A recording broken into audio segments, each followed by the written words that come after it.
Papo Franco, com o jornalista Silvio Luiz Belbuti.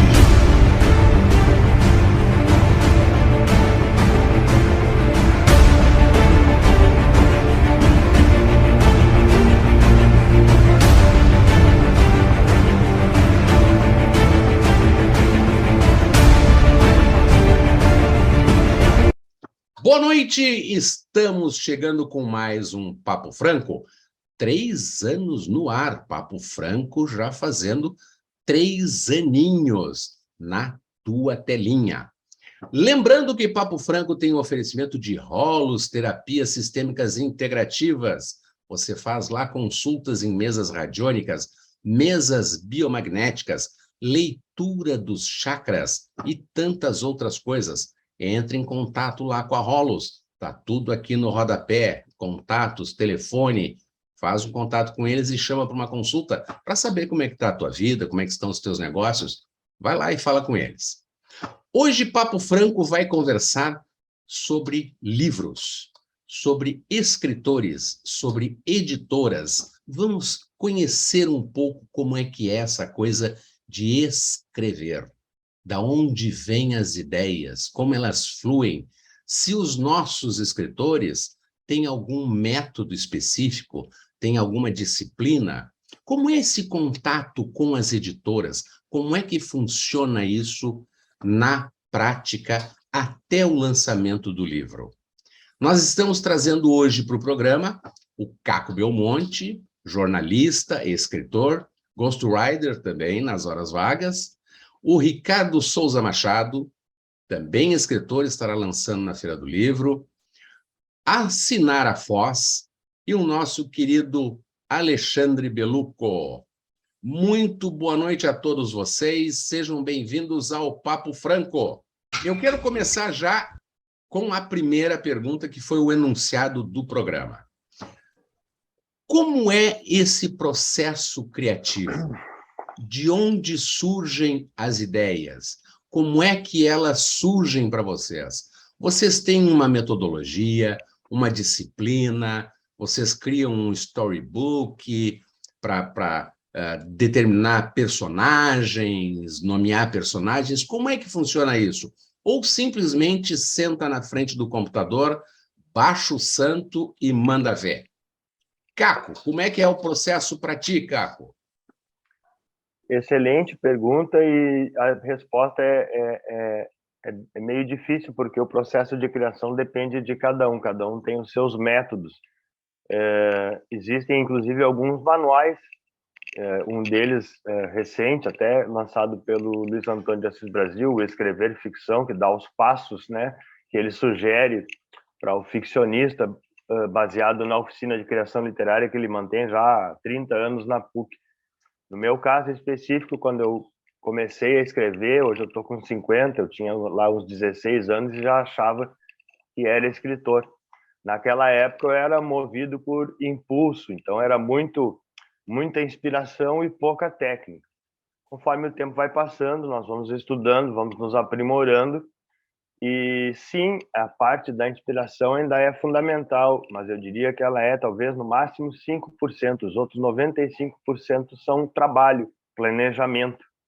E eu particularmente não consigo escrever nada, nem nada mais longo, né, além de um mini conto, assim, no caso uma novela ou um conto mais longo, eu não consigo escrever e finalizar ele de uma forma que eu ache que está boa, sem planejamento. Então, eu, quando começo a escrever, eu já faço, digamos, o esqueleto da obra, né? No caso da minha primeira narrativa longa, o Lambuja, houve um planejamento bem antes de eu começar a escrever. Então, antes de começar a primeira linha, eu já sabia como é que ia terminar. E o mesmo está acontecendo atualmente com o romance histórico que eu estou escrevendo já faz alguns anos, que só de pesquisa demandou 2 anos, né? Depois mais o planejamento de como a obra vai ser estruturada. Então é uma questão, essa questão nós estamos falando das técnicas, né? Formas e técnicas, eu acho fundamental. Mas eu não acredito que exista uma literatura eficiente, salvo poesia, sem um planejamento ali, só com a verve inspirada, né? Era isso. Sinara, como é que é o processo para ti? Como é que é o processo para o Alexandre Belucco?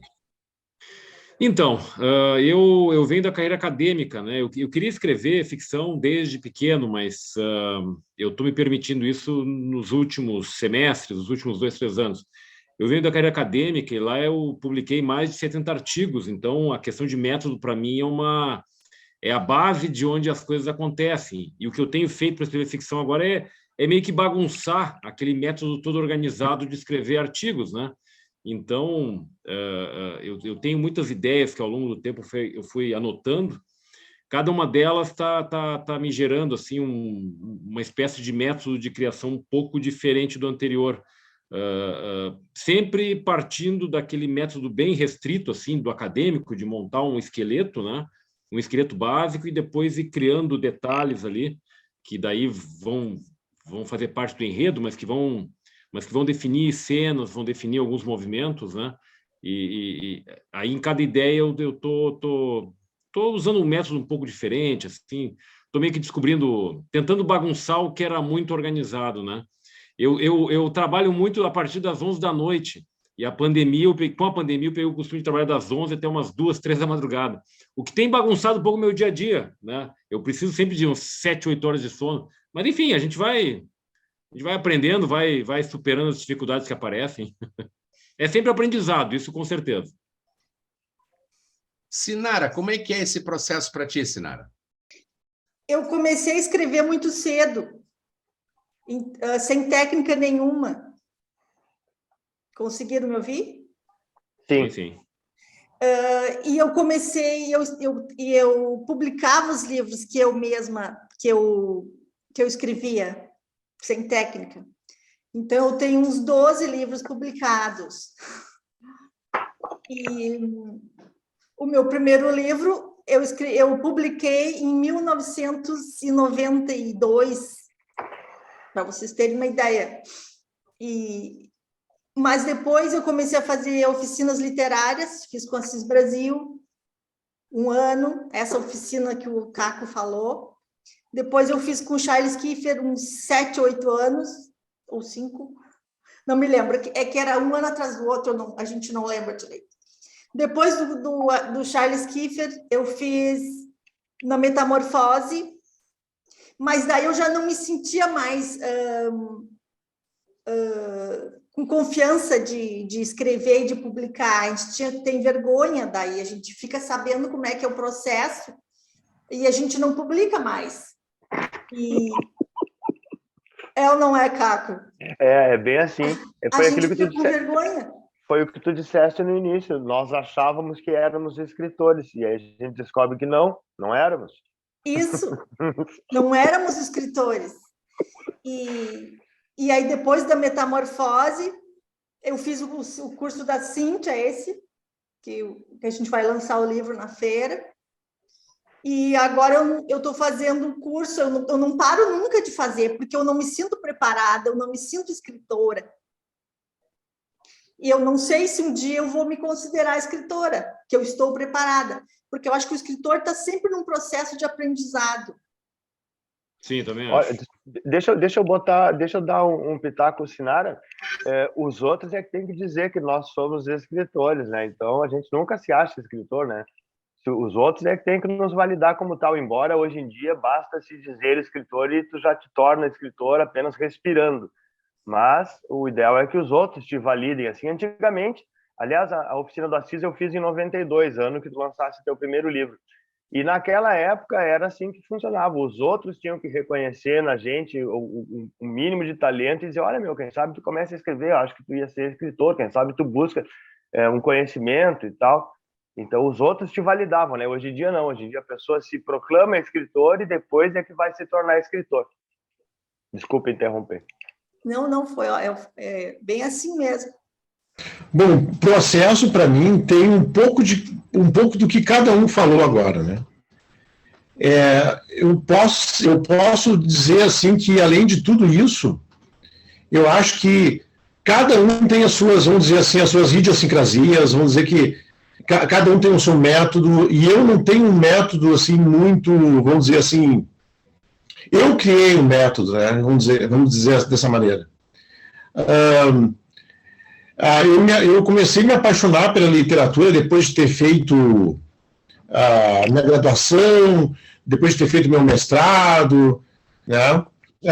Eu comecei a perceber que a minha área é totalmente diferente, das exatas, né? Onde eu tenho minha formação. Né?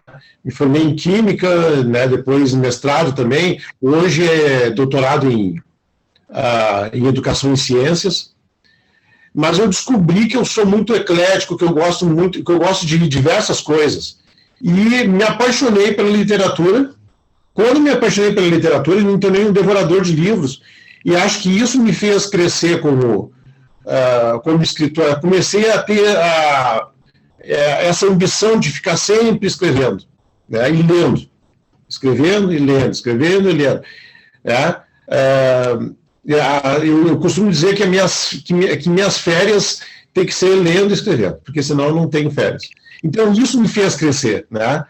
E como acho que foi a Sinara que falou, a gente no início pensa que é escritor, quando a gente é imaturo ainda, né? Foi em outras palavras que acho que ela falou isso. E a gente vai crescendo aos poucos, e quanto mais a gente se aperfeiçoa, mais a gente descobre que não está pronto. Né? É bem assim. E mais, em vez de se tornar mais rápido, a escrita se tornar mais rápida, pelo contrário, começa a ficar mais devagar, porque a gente vai se tornando mais perfeccionista. A gente começa a... Mais crítico com a gente. Mais crítico, exatamente. A pessoa vai se tornando mais crítica e aí vai escrevendo até de forma mais lenta. Ou seja, não é aquela correria como é no início, quando a gente está com toda aquela fome para escrever, né? Que é quando a gente ainda não amadureceu. Então eu diria o que me fez me tornar e eu criar, sei lá, os meus próprios métodos de escrita, eu acho que começou por aí, né? Esse amadurecimento que veio aos poucos. Quando eu estou escrevendo, muitas vezes eu tenho uma ideia muito pacata, uma ideia muito simples, e aí aos poucos os personagens vão surgindo na hora, aí de repente, como se fosse um insight, assim, surge, né, no meio do texto, e aí eu mudo a história, eu mudo tudo que eu estava escrevendo, ou eu mudo os personagens, porque começam a aparecer coisas novas, né, na hora. E para mim esse é o elemento primordial, que é o elemento surpresa. Né? Quando a gente tem uma ideia na hora, do meio do texto, né, eu coloco essa ideia em frente, né? Eu coloco essa ideia em prática, né? na hora da escrita.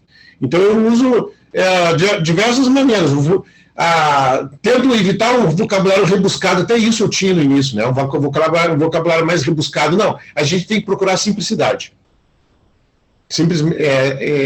Nada mais que isso, né? A naturalidade, e a gente tem que gostar do que faz. Primeira coisa, gostar do que faz. Gostar muito de ler e gostar muito de escrever. Perfeito. Eu costumo sempre dizer assim, eu não me considero nem um poeta, nem um escritor. Dizem as más línguas, que já leram as coisas que eu escrevo, que eu sou um poeta. Eu não me prendo a técnica, eu não me prendo a métrica. A coisa desce, porque é poesia, a coisa desce, eu jogo ela no teclado e sai. Ponto. Escrever um conto e escrever uma história já é mais complicado.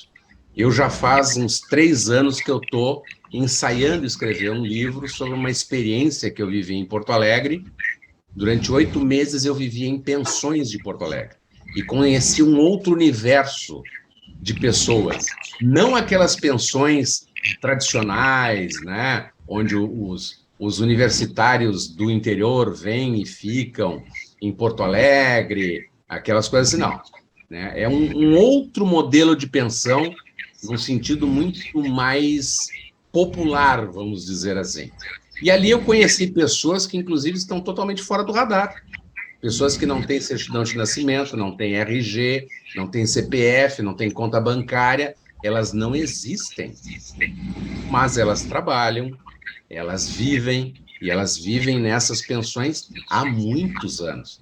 Então, toda essa história eu estou tentando ainda, nesses 3 anos, colocar no papel, e tem sido difícil traduzir tudo isso, traduzir todo esse conhecimento adquirido para o papel. Isso tem sido uma tarefa hercúlea. Eu tenho o meu editor que de vez em quando me dá uma puxada de orelha assim, diz, tá, cara, e aí, e o teu livro anda ou não anda?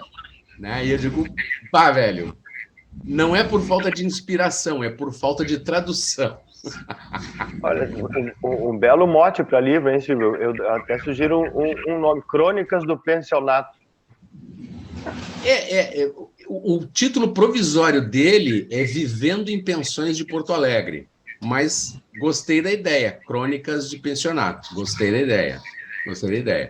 Mas realmente foi uma experiência única, do ponto de vista do jornalista, fantástico tu ter acesso a esse conhecimento, do ponto de vista do sociólogo, mais extraordinário ainda tu descobrir esse outro mundo que até então a gente imagina que não existe. A gente pensa que todo mundo é igual a gente. Tem conta de banco, tem CPF, paga imposto, né, declara imposto de renda, aquela coisa toda. E não. Eu não cruzei com 1 ou 2, eu cruzei com várias pessoas.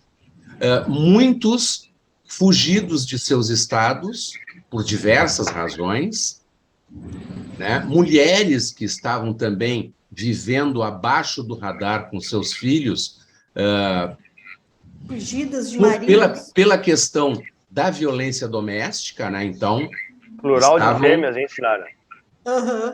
Então, estavam ali tentando se proteger de uma outra forma, também migrantes de outras regiões do país, né? Mas foi assim, uma apresentação de todo um universo que eu realmente desconhecia, e isso foi muito impactante. Então, eu resolvi contar essas experiências, né? Mas é difícil até essa tradução, porque eu sempre fico com aquele receio de, contando a história da pessoa, de alguma forma identificá-la, por mais que eu não use o seu nome verdadeiro, ou o nome que me foi apresentado como sendo verdadeiro, né? Mas eu fico com aquele receio sempre assim, de que, mas eu contando essa história, será que eu não vou estar identificando essa pessoa daquilo, ou daqueles de quem ela está fugindo? Então, essas noias que surgem na gente e que dão uma travadinha. Essa história do processo criativo foi muito legal, e deu para perceber que vocês são ecléticos, cada um usa de uma metodologia. E é interessante esse ponto que vocês colocaram, que quanto mais a gente conhece, mais receio a gente fica de publicar aquilo que antes era uma inspiração que vinha e nós achávamos que aquilo era o máximo. Quando é que a gente perde a vergonha disso, Caco? Olha, na verdade, não sei se seria uma vergonha, mas com o tempo a gente começa a ter mais firmeza naquilo que está produzindo, e a experiência dos fracassos anteriores nos demonstra que esse texto está no caminho certo. Então é tentativa e erro, né? Depois, com o tempo, a pessoa, mal comparando, é cozinha, né? Escrever é cozinha. Quanto mais maior o treino, maior a tua habilidade. Se tu tens, óbvio, o dom da culinária, né? Porque senão tu faz uma comida insossa que qualquer um faz. Então, e aí também tem a questão da técnica, porque, como a gente falou, primeiro é a inspiração, surge aquele mote que nós achamos geniais, e depois, na hora de desenvolver, nós vamos ver que é um pouco mais complicado do que aquele estalo, aquele insight que houve, né? Então, aquilo é só um pedaço. E todo o resto tem que ser trabalhado. Quer dizer, eu falo do meu processo, né? Isso, como a gente viu, cada um tem o seu processo de criação. Ricardo, tu tem essa vergonha de publicar os teus escritos? Eu acho que Talvez. Também eu acho meio complicado dizer se é vergonha, mas algum sentimento ruim, sim. Né? De repente, medo. Medo de não dar certo, porque eu me lembro quando eu publiquei o primeiro livro, eu ficava com receio. É o primeiro. Tá, e como é que é? A gente não tem experiência, né? E aí a gente... Depois de publicado, a gente vai ler depois de anos, mas eu mudei tanto. E eu me lembro uma vez, que eu não lembro quem foi que disse, eu acho que eu li, não sei se foi uma coluna foi Luiz Augusto Fischer, se não me engano, ou foi algum outro colunista que escreveu, que se a gente escrever um texto, né, e for ler esse mesmo texto depois de 8 anos, se continuar achando bom, pode publicar. Essa pessoa disse isso, mas não me lembro exatamente. Ou seja, é um momento que a pessoa realmente está se aperfeiçoando. Depois de vários anos, conseguiu chegar num patamar, num nível mais elevado. Então, eu acho que a questão maior, então, não seria vergonha, é um medo, talvez, de que as coisas não dêem certo, medo de fazer algo que a gente gosta e não sair tão bem na primeira vez. Eu acho que está mais por aí. Beluco, tu tem esse medo, Beluco? O Caco ia falar alguma coisa ali. É só para complementar ainda a questão do medo. Agora eu me dei conta que se eu tivesse medo e vergonha, jamais teria lançado meu primeiro livro, que chama-se Contos para Ler Cagando.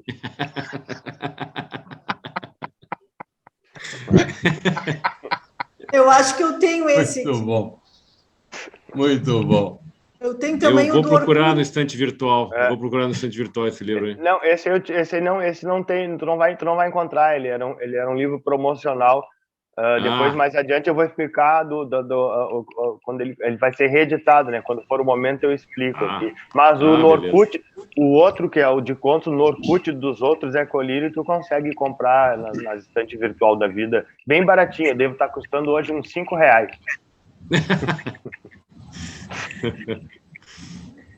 Vai lá, Belu. Genial esse nome. Tu tem medo ou não tem medo, Belu? Pois então, isso é interessante, pelo seguinte, quer ver? Eu venho da carreira acadêmica, tá? Eu não sou mais criança também, né? Eu já, em dezembro agora, eu acho que o meu 10º aluno de doutorado vai defender tese. E eu defendo a ideia de que cada nova tese tem que correr um risco um pouquinho maior que a anterior, tem que ter o frio na barriga. E aí eu fui me acostumando, então... E claro, tem aquelas que o frio na barriga vira medo, tem aquelas que o frio na barriga vira certeza, então eu meio que me acostumei a viver fora da zona de conforto. O que não quer dizer que, por estar publicando, eu tenho certeza absoluta que vai ser um sucesso. Claro que não, né? Mas também tem aquela coisa de já ter uma certa... ser meio cascudo e já estar preparado para as críticas e querer ver a reação mesmo, né? Então, eu acho que parte dessa fórmula claro, também não vou fazer a coisa para passar vergonha, mas a gente acha, pelo menos, né? Mas a questão, eu acho que é ficar fora da zona de conforto mesmo, tentar fazer o diferente, tentar fazer de um jeito meio estranho, meio fora do esperado e ver a reação mesmo. Sinara, nós escrevemos para nós escrevemos para o público ou nós escrevemos pelo ego? Eu escrevo o que eu gosto de ler. Então, eu acho que eu escrevo para mim.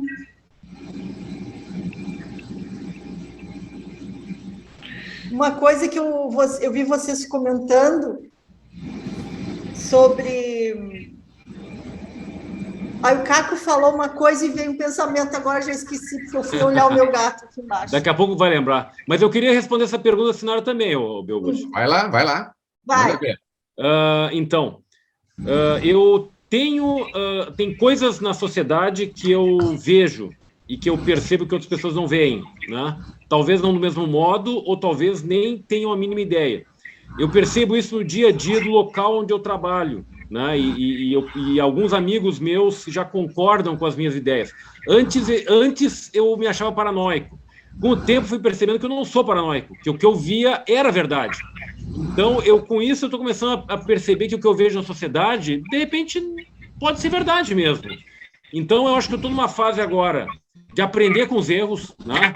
Eu vou publicar alguns livros ali que eu vou aprender, e eu acho que na segunda fase eu começo a montar, com mais experiência também, né?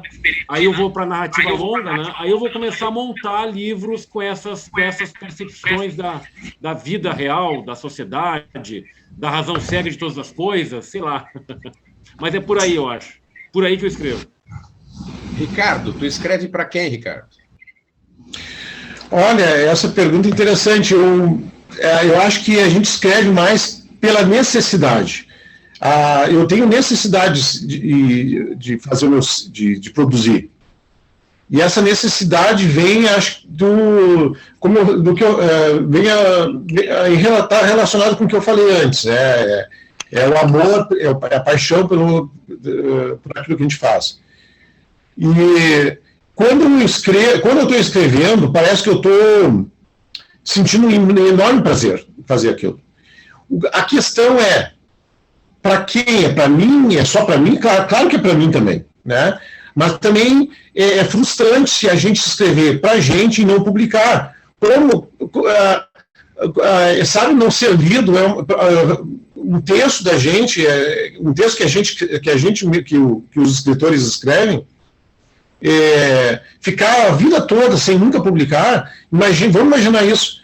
Não tem como, sabe? Não tem como. Então, eu acho que a gente escreve para a gente, porque é uma necessidade. O escritor não consegue viver sem isso. Da onde sai essa necessidade? Né? E também porque não tem como deixar de publicar, porque não vai ficar só para mim. Né? A gente tem vontade de extravasar, a gente tem vontade de aparecer para o mundo. Porque aquele livro sou eu. Aquele livro sou eu. As minhas ideias estão ali. O livro sou eu. Assim como cada escritor, aquele livro é dele. Né?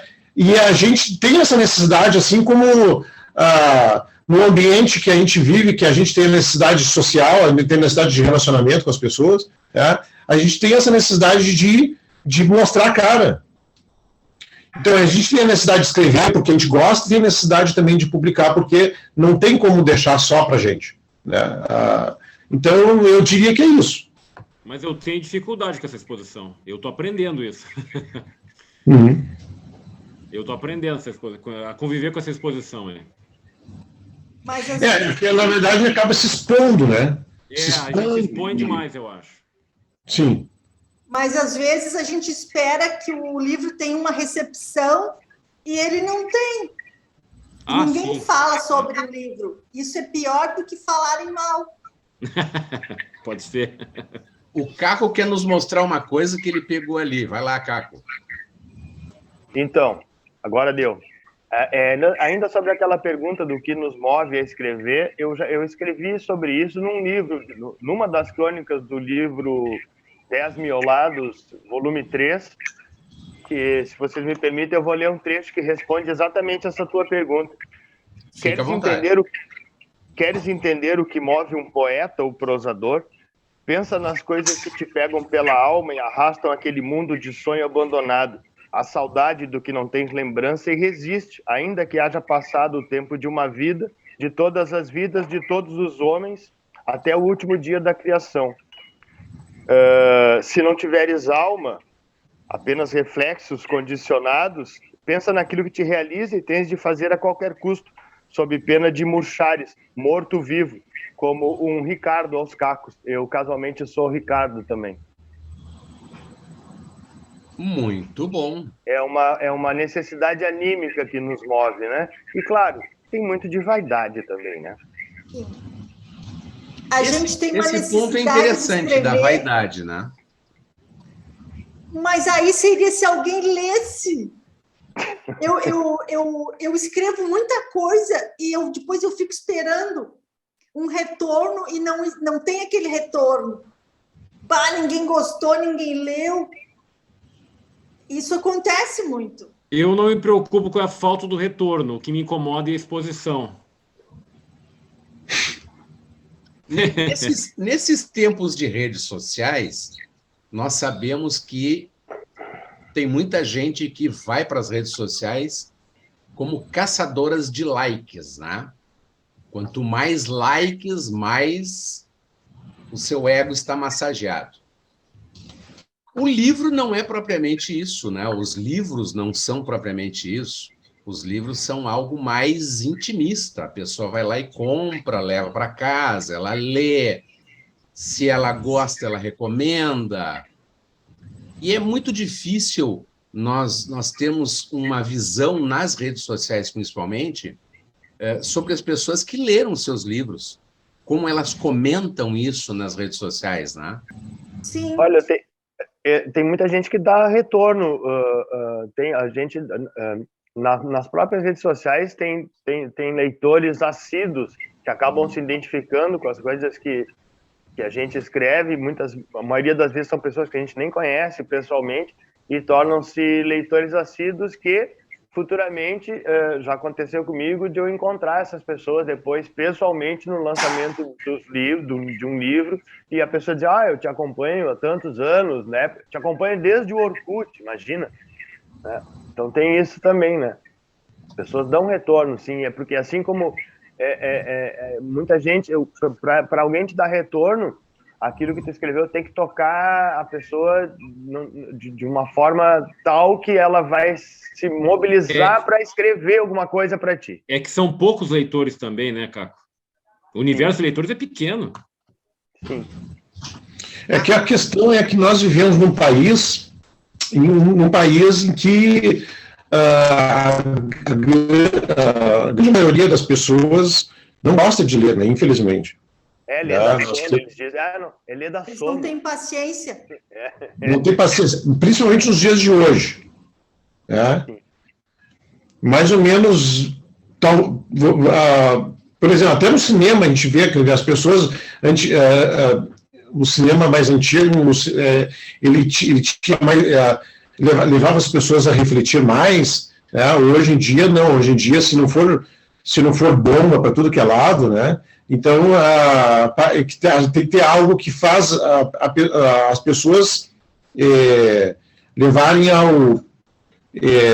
a velocidade máxima, né, do seu, né, de ver pirotecnia, né, mas não dessa da concentração em ficar lendo um livro, um grande texto, pode ser uma obra-prima, pode ser um texto curto, desde que tem que pensar, ou seja, um texto mais longo. Texto longo, então, não se fala. Né? Eles falam, os livros hoje em dia têm que ser cada vez mais curtos. Né? O jornal também está perdendo espaço. Né? O jornal está perdendo. Hoje em dia, as pessoas ficam só nas redes sociais, muitas vezes. Não é para formar pessoas, é para informar, informações rápidas, frases curtas. Tem que ser muito mais objetivo, tem que ter muito, né,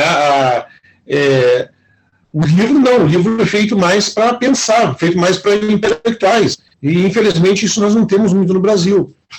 O Caco fez uma analogia muito interessante e eu vou aplicar ela ao que o Ricardo está colocando, que escrever é como cozinhar, né?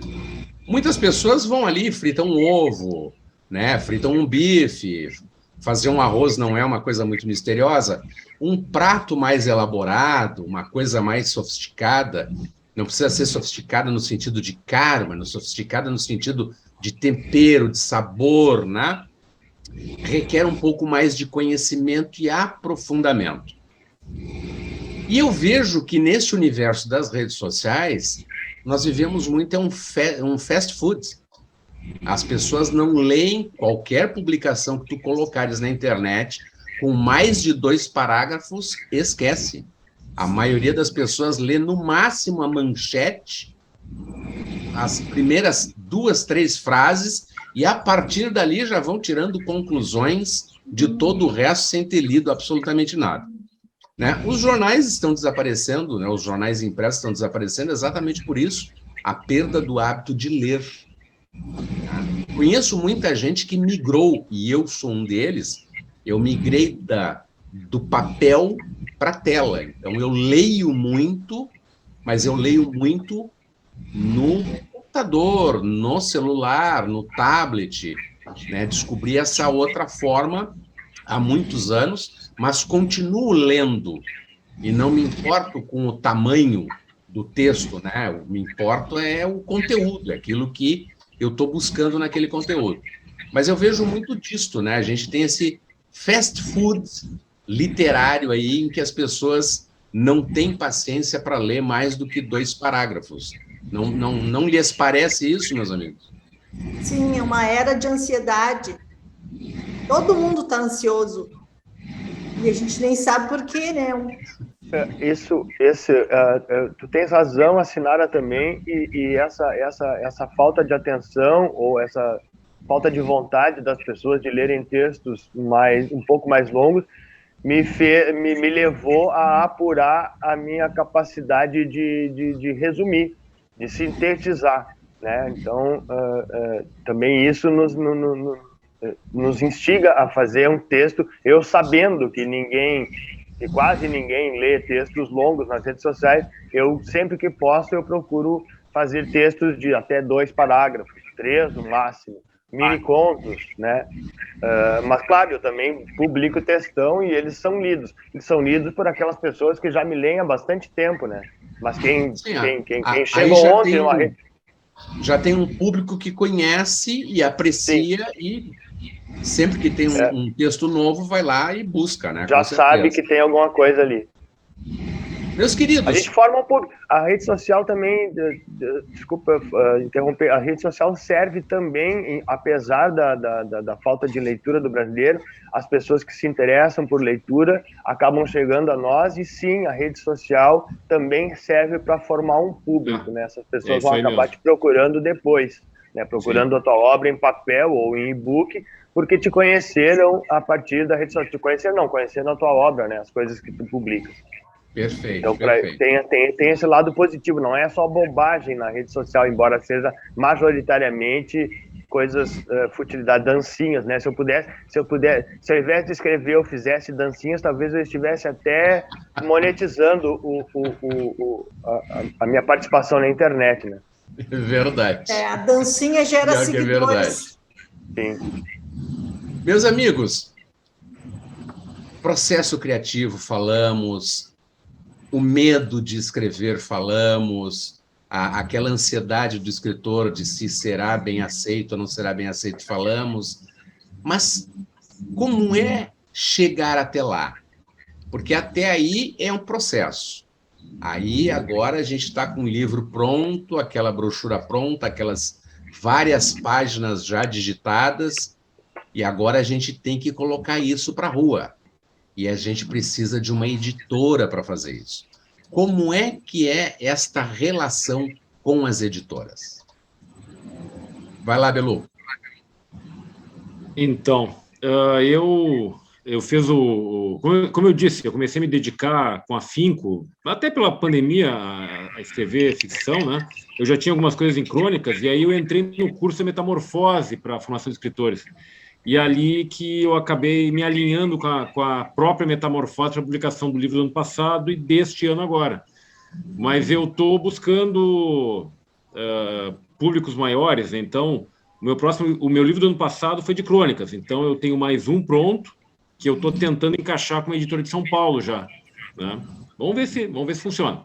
E agora, nesta Feira do Livro, é um livro de contos, né? Meu primeiro trabalho de ficção, e aí eu já estou com um para o ano que vem já bastante adiantado, que eu não tenho editor ainda. Estou pensando, estou procurando. Tem uma que eu quero me aproximar, não sei se vai dar casamento, né? Vamos tentar.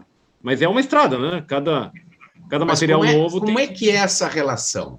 Como é que é chegar lá, bater na porta da editora, conversar? Como é que funciona isso para o nosso público que não conhece esse lado bastidor da coisa, né? Porque uma coisa é ver o livro pronto, capa bonitinho, lá no dia da sessão de autógrafos, vai lá, papapá, mas a estrada chegar até ali, como é que é? É longa. O Caco ia falar. Eu Cara.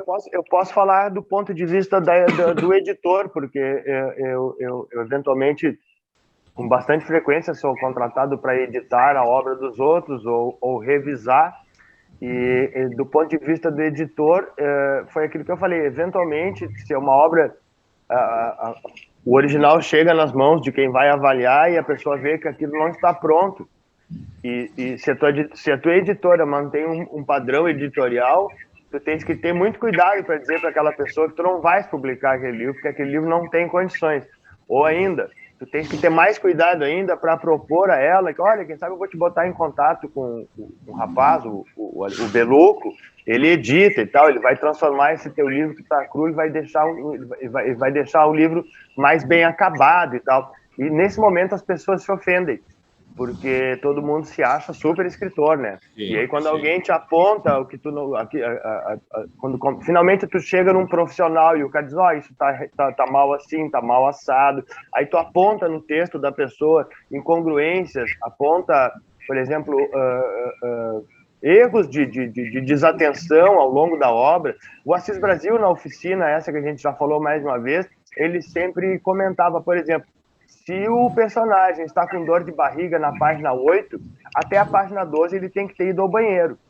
Né? Porque, então, tem que ter, né? Então, tem que ter esse tipo de sequência. Então, quando a gente pega um livro de um iniciante para editar ou para revisar, encontra coisas assim terríveis. Então, sim, tem algumas editoras que rejeitam os originais, algumas com jeito, outras sem jeito, e também já houve casos de originais que foram rejeitados, assim como um jogador de futebol que não é aproveitado num time e acaba despontando no outro e indo até para a seleção brasileira. Então isso também acontece na literatura, essa avaliação mal feita da obra das pessoas, né?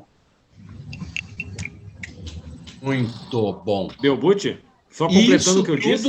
Isso tudo tem custo, não tem? Sim. Olha só, quem é que banca a edição do livro? Depende do caso. Geralmente, hoje em dia, geralmente é o próprio escritor, a menos que tu estejas integrando aquele tipo de maçonaria literária que te catapulta, por exemplo, para a Companhia das Letras. Né? Então, dos livros que eu lancei, somente um foi bancado pela editora, que é o Lambuja, né?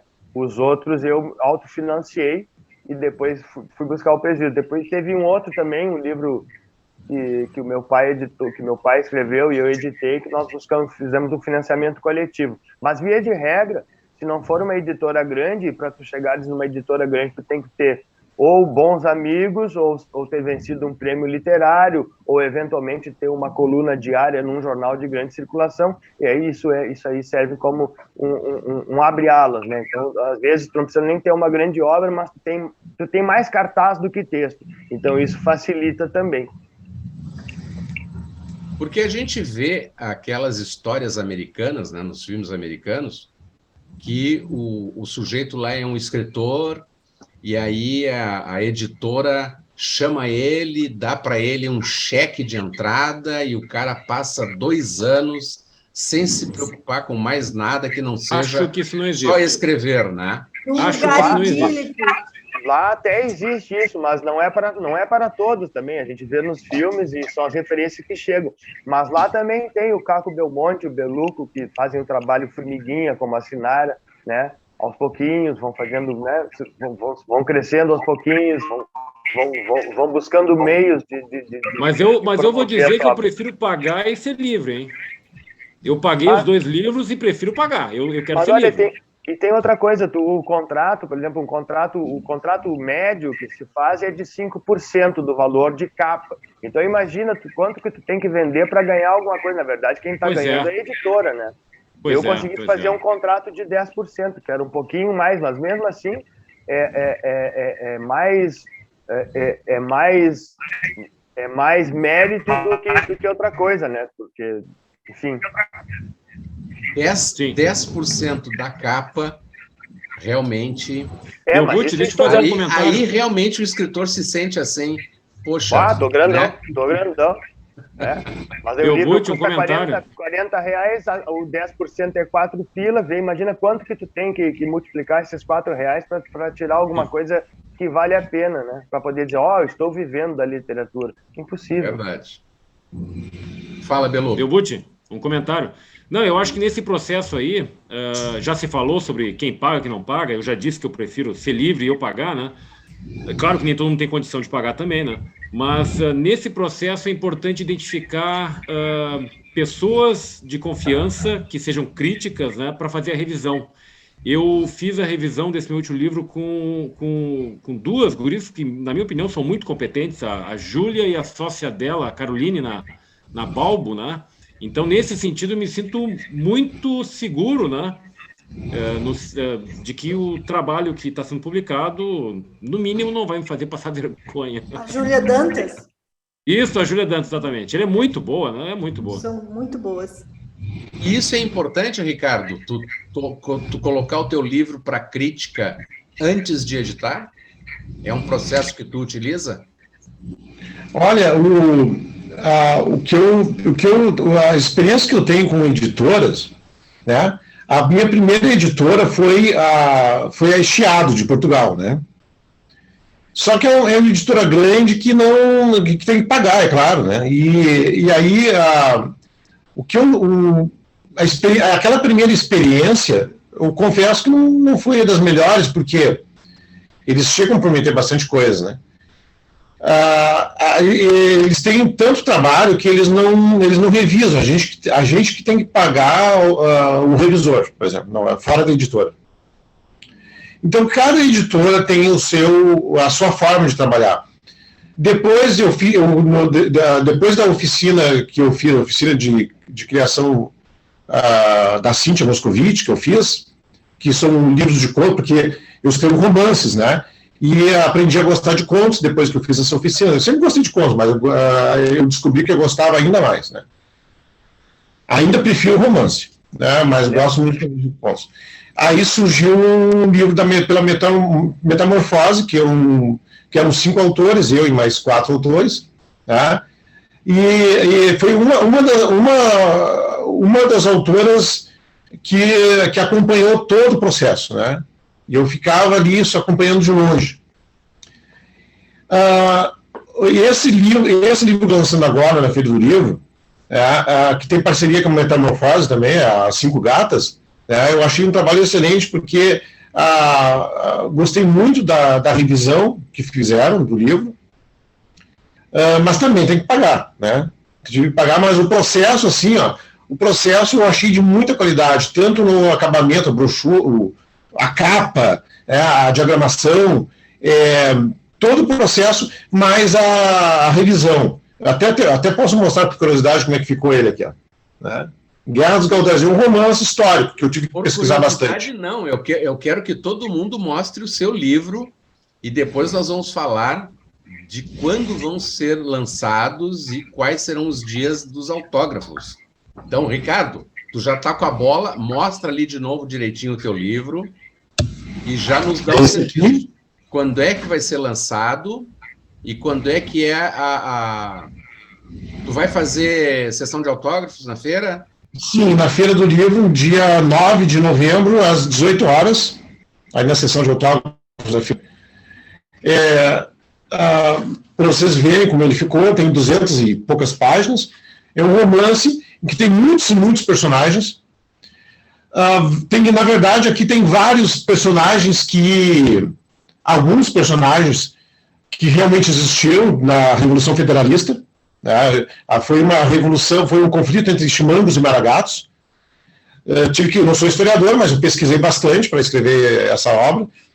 E eu queria escrever algo muito diferente. Eu nunca tinha escrito nada assim parecido, que pudesse ser um romance histórico.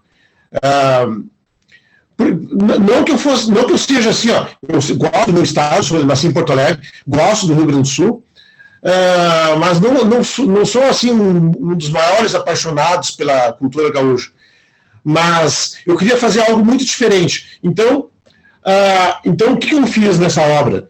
Além da Revolução Federalista, primeiramente, eu estava dizendo que aqui tem vários autores inclusive, que realmente existiram, mas claro que os personagens principais são os protagonistas, né, são fictícios.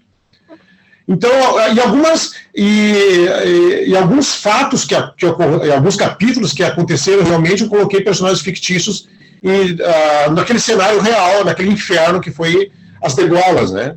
Na época das degolas. Então, eu procurei, assim, tentar surpreender o leitor para que ele compreenda como foi viver aquilo, né, no meio daquele conflito todo. Que o leitor se sinta no meio daquilo tudo, para ele conhecer mais a história delas, através dos personagens que nos cativam tanto. Então, foi por esse meio aí que eu resolvi escrever, tentando, vamos dizer assim, abarcar aqueles apaixonados por romance, por ficção, mas também por fatos históricos que muitas vezes nos prende a atenção, né? E que a gente está escrevendo, quando a gente lê um ensaio, muitas vezes muitos leitores não estão tão habituados a ler um ensaio, um livro histórico, que seja um ensaio porque ele não é pego pela emoção. Então eu tentei colocar muita emoção nesse livro. O que mais que eu posso dizer dessa obra? Né? Que ele não carrega somente questões dos gaúchos, né? A questão que faz, inclusive, que nos ajuda a explicar o que a nossa história, o que a história nos trouxe para que hoje nós somos um dos estados mais politizados do Brasil. Né? Não, eu tentei colocar outras temáticas, por exemplo, como o direito das mulheres, que na época eram menores do que hoje, a escravidão que ainda perpetuava, embora já tivesse abolição na época, né? Os escravizados que tentavam ser alforriados, porque tinha um fazendeiro que deixava os seus escravos ainda presos naquele lugar. E no meio disso tudo é a guerra, né? E os personagens principais ali que estão envolvidos com a guerra, né? Uma paixão platônica entre um casal. E eu até comentei com a editora que eu tinha dois personagens, né, que eram os protagonistas, Soninha e Monteiro, mas depois a Adriana, que fez a revisão do livro, ela não concordou comigo. Ela acha que é difícil dizer qual é o protagonista. Porque realmente são muitos personagens mesmo. Então, para resumir, é isso. Não fiquei somente na temática do conflito da Revolução Federalista, né, mas também tentei colocar ali questões de direitos humanos, questões de direitos das mulheres e a questão racial. Mostra de novo o livro para nós e vamos repetir que tu estarás no dia 9 de novembro, às 18 horas, na Praça de Autógrafos da Feira do Livro, fotografando Guerra dos Gaudérios. Guerra dos Gaudérios. Sinara Foz, o teu livro. Este é uma antologia que é a culminância do nosso curso do subtexto da Cíntia Moscovitch. É um livro de contos. O lançamento vai ser dia 11 de novembro, às 18 horas, na Feira do Livro. Que maravilha! Beluco, cadê o teu, Beluco? Então, olha só. Vou me dar liberdade, né? Ano passado foi lançado esse aqui, que é um livro de crônicas, tá? E agora está sendo lançado este aqui, que é um livro de contos. Vou aproveitar e agradecer as palavras do Caco ao meu livro de crônicas. Recentemente ele fez uma crítica positiva. Pescou muito na minha personalidade, do que eu quero botar no texto ali. Eu li e percebi o seguinte: nossa, sou eu que ele percebeu aqui. Isso é fantástico, né? Isso é fantástico. E nessa Feira do Livro agora, dia 5 de novembro, às 17 horas, eu estou lançando esse livro aqui, que é Tecendo Fragmentos, que é um livro de contos, né? Como eu disse, eu queria escrever já desde pequeno, então um costume que eu tinha era anotar ideias. Então, nesse livro de contos, são 10 contos. Eu acho que uma metade deles surgiu de trabalho em oficinas da Metamorfose com a Bruna e com a Ana, com a Bruna Tessuto e com a Ana Mello, né? E os outros contos eu fui escrevendo ao longo da oficina, do curso da Metamorfose, por fora, assim, pensando em compor um primeiro livro, né? Com textos, com assuntos que me interessam, né? Então, dentro da ideia de ser mais uma experimentação, né? Então, tem viagem no tempo, tem relacionamentos, tem traições, tem alguns assassinatos, inclusive, né? E são contos que eu tento, de algum modo, surpreender, de algum modo mostrar alguma coisa que estava escondida, não percebida, né? E tem o dedo do físico nos Sim, contos? isso vai aparecer nos meus trabalhos futuros, né? Mas aqui tem um conto que tem ali algumas questões tecnológicas viagem que do acaba tempo? depois com assassinato, inclusive. Ah, que O maravilha. assassinato aparece, fica subentendido. Maravilha. Caco Belmonte, tu não vai autografar nesta feira, mas tu tem coisa aí para mostrar para gente. Esse ano eu não tenho lançamento na feira, até nem vou estar na cidade durante o período da feira, né?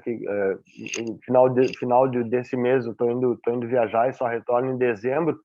Mas eu participo da feira de duas formas. Uma como ghostwriter, né? Tem um cliente que vai lançar um livro, por óbvio eu não posso dizer quem é e nem qual é o livro, mas está sendo lançado na feira. E também estou olhando aí, eu tenho como editor, eu tenho um livro escrito no Prêmio Ages, livro do ano passado, o Fala Belmonte, Memórias do Cronista Esportivo, que foi escrito pelo meu pai e eu editei. Então, como editor, eu tô concorrendo nisso também. Essa vai ser a minha participação na feira desse ano. O ano que vem, sim, eu tenho a ideia um deles com certeza eu consigo, mas a ideia é lançar dois, que é um livro de mini contos e contos breves, que é o Novos Contos para Ler Cagando, né, que é o primeiro é de 2004, ainda não era um livro, esses títulos. ainda não era um livro. Obrigado. Ainda não era um livro com ISBN, né? Era o que se chama brochura, né? Inclusive essa palavra chegou a vir à baila ao longo da entrevista. Mas foi uma brochura que não foi uma brochada, até que foi um sucesso literário bem interessante na época. Então esse vai ser a nova edição desse vai sair ano que vem. E tem também um livro de crônicas, o meu primeiro livro de crônicas individual, também num título de capa bem chamativo, como eu costumava fazer, e depois parei, mas agora estou voltando a fazer esses títulos que chamam a atenção antes da pessoa abrir o livro, que é o Fracassei Miseravelmente e Venci, um livro de crônicas. Muito bom. Muito bom, muito bom. Muito bom. Meus amigos, chegamos ao fim. Foi fantástico conversar com todos vocês. Lembrando que a Feira do Livro de Porto Alegre ocorrerá dos dias 28 de outubro a 15 de novembro. E nós temos aí, se não me engano, eu peguei pela ordem. O Beluca no dia 5. 17 horas. O Ricardo no dia 9 e a Sinara no dia 11, é isso? Isso, dia 11. Então, ó, Alexandre Beluco, dia 5 de novembro, 17 horas, lá na Praça de Autógrafos da Feira do Livro. O Ricardo Souza Machado, no dia 9 de novembro, 18 horas, com o seu Guerra dos Gaudérios. E a Sinara Foz, no dia 11, qual é o horário, Sinara? 18 horas. No dia 11 de novembro, 18 horas, é uma antologia de contos, é isto? Isso, de tudo um conto. De tudo um conto. São várias autoras, uma delas, a Sinara Foz. Meus queridos, foi um privilégio tê-los aqui no programa. Eu acho que a gente criou um caldo aí para fazer um papo mais adiante. Eu estou imaginando em fazer isso ao vivo e em cores. De repente, nos reunirmos num café em Porto Alegre, coloca a filmadora no canto, o microfone no centro da mesa e deixa soltar o verbo, regados a um bom café. O que é que vocês acham? Sala de redação literária. Maravilha, maravilha. Gratidão a todos vocês. Foi um privilégio realmente tê-los aqui comigo. Livro é importante demais. É com um livro que nós viajamos, é com um livro onde nós aprendemos, é pelos livros que nós crescemos como pessoas, como indivíduos. É pelo livro que está a base da nossa cultura. Literatura é fundamental, é tão importante quanto educação, é tão importante quanto respirar. Prestigie os autores, prestigie a nossa Feira do Livro de Porto Alegre. Vá nas sessões de autógrafo, porque é um momento único onde você tem contato com o autor da obra que você está adquirindo e que vai ler com muito prazer. Papo Franco vai ficando por aqui. Lembrando que o nosso encontro marcado é todas as terças-feiras, às 20h30, na sua Sul TV. Este foi Papo Franco, com o jornalista Silvio Luiz Belbuti.